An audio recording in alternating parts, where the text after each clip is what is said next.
South India Shopping Mall, The Wedding Mantra, Sarikotta Wedding Collection, South India Shopping Mall.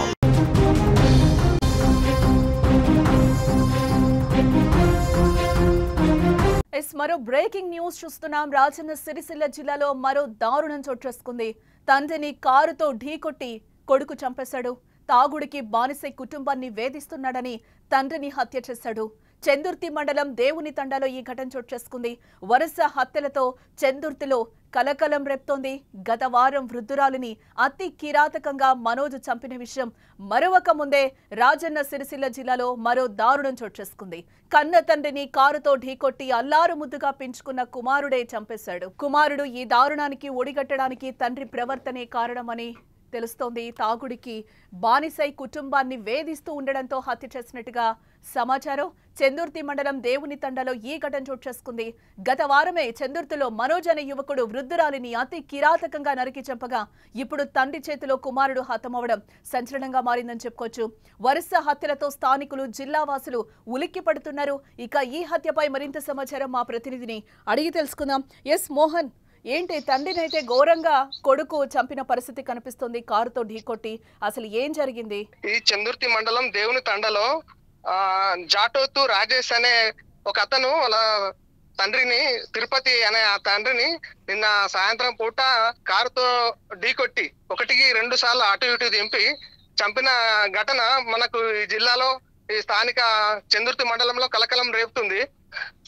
ఇతను తిరుపతి అతను harvester మీద వేరే రాష్ట్రాలకు పనుల మీద వెళ్తా ఉంటాడు. రెగ్యులర్ గా వచ్చేది ఒక సంవత్సరంలో 2-3 నెలలే ఇంటికాడ ఉంటాడు.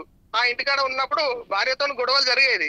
గొడవలు జరుగుతా ఉన్నప్పుడు ప్రతిసారి గొడవలు జరుగుతున్నాయని విషయం తెలుసుకున్న కొడుకు ఈ నిన్నటి సమయంలో గొడవ జరుగుతున్నప్పుడు ఆ కొడుకు బయట వేరే పార్టీలో ఉన్నాడు.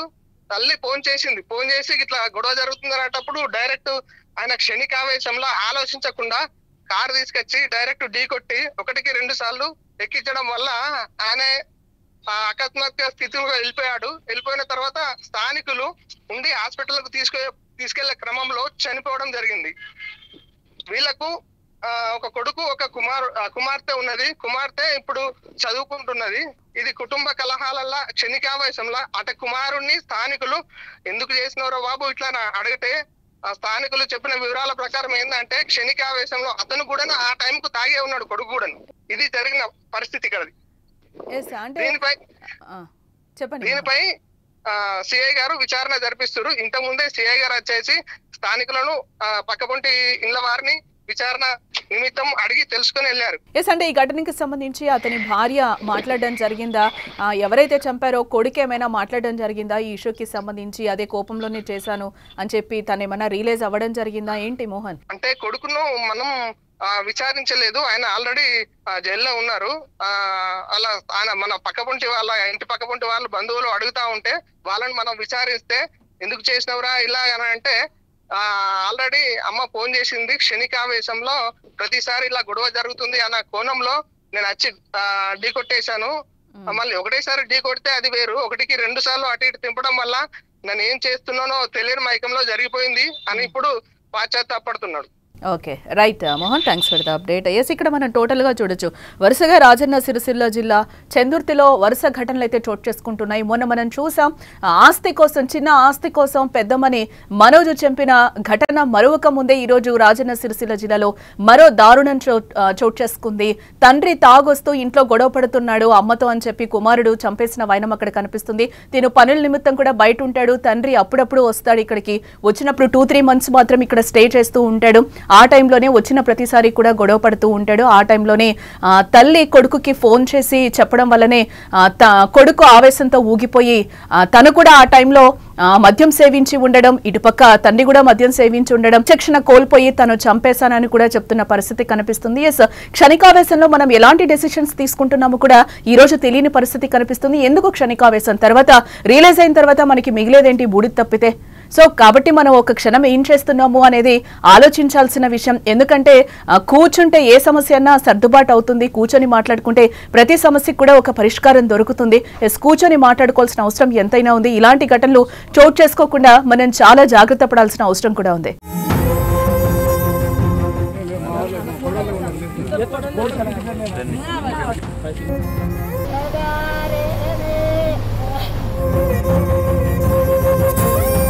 ఎస్, ఇక్కడ మనం చూడొచ్చు రాజన్న సిరిసిల్ల జిల్లాలో ఎటువంటి దారుణం చోటు చేసుకుందో. ఆ తల్లి కూడా బాధపడుతున్న పరిస్థితి. అక్కడ తట్టుకోలేక కొడుకుకైతే చెప్పింది విషయం, గొడవ పడుతున్నాడు నాన్న అని చెప్పింది. అదే టైంలో అక్కడ కొడుకు కూడా ఫంక్షన్లో ఉన్న పరిస్థితి కనిపిస్తుంది. వెంటనే వచ్చి అక్కడ తండ్రిని కారుతో ఢీకొట్టి 2 సార్లు చంపేయడం. ఎవరికి కూడా అందరికీ కూడా ఇది తీరని శోకం. ఆ కుటుంబాన్ని పెద్దని కోల్పోయిన పరిస్థితి అయితే కనిపిస్తుంది. అక్కడ తల్లి కూడా బోరున విలిపిస్తున్న పరిస్థితి అయితే కనిపిస్తుంది. అక్కడ మనం చూస్తున్నాం అంతా వాతావరణం కూడా ఒక స్తబ్దుగా మారిపోయిన పరిస్థితి అయితే కనిపిస్తుంది.